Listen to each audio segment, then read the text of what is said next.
راك محتار بين تبلوكي العام في الجامعة وتعاود الباك والله لا. اسمع نصيحتي ليك. السلام عليكم، كي راكم؟ ان شاء الله تكونوا بخير.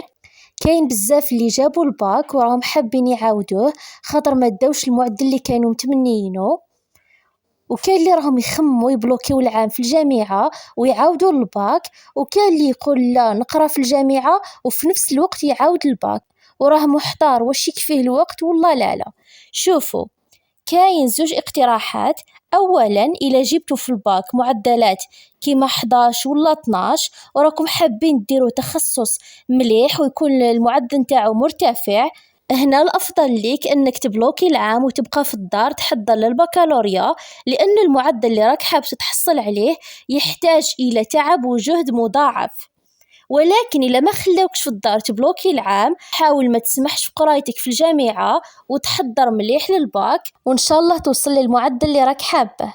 أما إلا ديت في الباك معدل كيما 14 ولا 15 وحاب تقرا مثلا ميديسين في الجامعة، هنا تقدر ما تبلوكيش العام وفي نفس الوقت تعاود للباك وتدي إن شاء الله المعدل اللي راك حابه، لأنه ما راكش بعيد بزاف على المعدل اللي راك متمنيه.